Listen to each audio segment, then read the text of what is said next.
Airport. On the left side is a map. It's a moving map. You'll see it in there when it's powered up. It's what all the new aircraft have. You know, there's not a whole lot to talk about. It's real simple. We used to joke about, you know, we never ran out of gas with these things because we always kept some extra squirrel food around, you know, for the squirrels that are up in there to run this thing.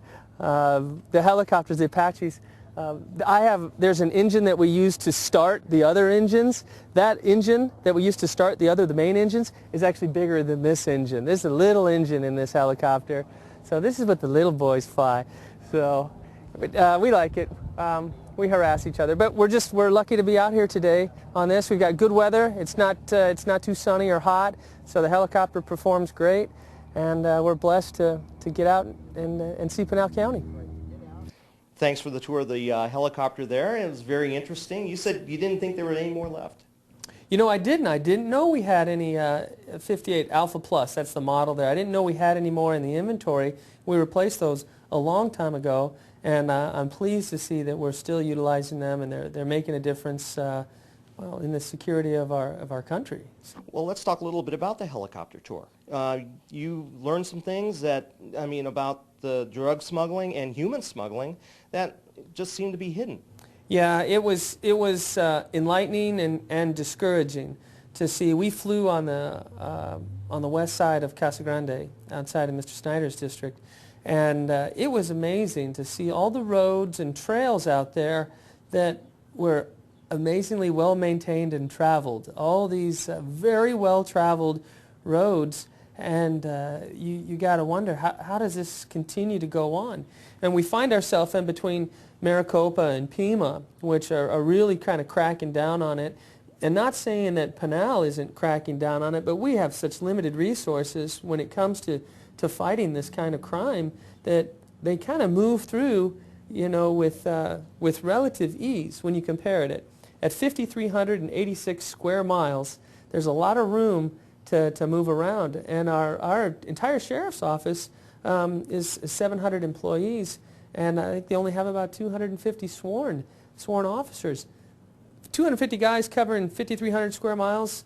That's a tough place. That's a tough challenge. And getting out there, you really get an idea of how critical this is to not only Arizona but to the country. As you see the drugs and you see the human trafficking that's going on here, we got a problem. We got a problem, and we need to crack down on it, and we are. And we're working with our Border Patrol and the ICE folks, and we're doing all we can, but we know funds are limited.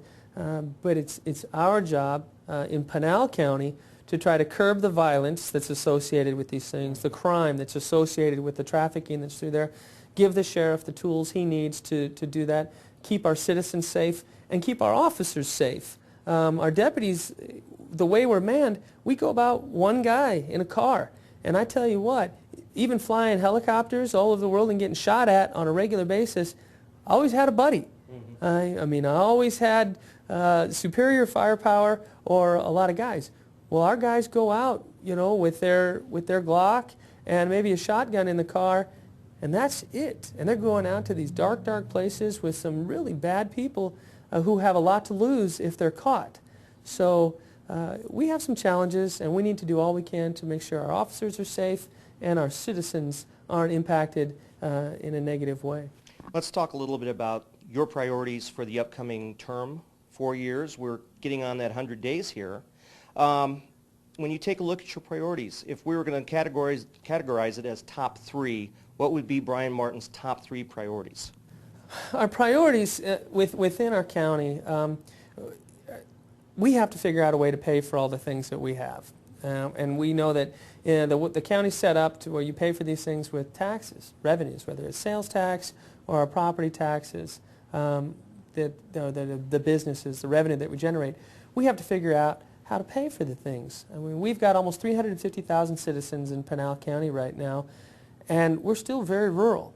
And so the bill for the things that we need is pretty expensive on a per person the cost ratio. So how do we do that? We bring in those entities that actually pay for the services that we need, and that is our retail and industrial. We bring in those industry out here to help offset the burden that the taxpayer, the individual person who lives here in Pinal County. And a priority is try to set the stage to where we bring the economic development into our county in the right places, in the right sizes, to help offset the burden, provide the services that our citizens deserve and need. We have big budget issues. On a positive note, I'll tell you that our county is pretty well off compared to our state. We have made some very wise decisions, past administrations, my hat's off to them, to put some money in that rainy day fund and not let it go and not buy into all these programs based on the good economic times that we enjoyed a couple of years ago. We were more fiscally responsible, and that served us well, but we still have big challenges.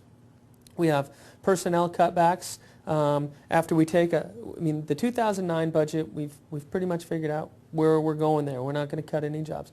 2010, the job, reducing our workforce is an option that looks like we're going to have to explore. We've come to the point now where we're well into the muscle of cutting this, and so now we have to figure out how we cut and still allow us to function, provide the services that we need, and prepare us for when we do bounce back. And that's my biggest focus. We don't want to injure ourselves, hamper our ability to grow when we come out. And one of the ways we do that is we remain progressive, we remain positive, and we demonstrate to the world, not only Arizona, we demonstrate to the world that Pinal County is forward-thinking. We are very proactive and not reactive.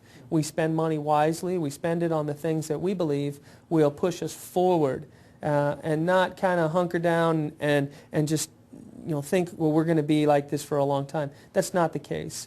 We know that our land prices remain very, very reasonable within the country.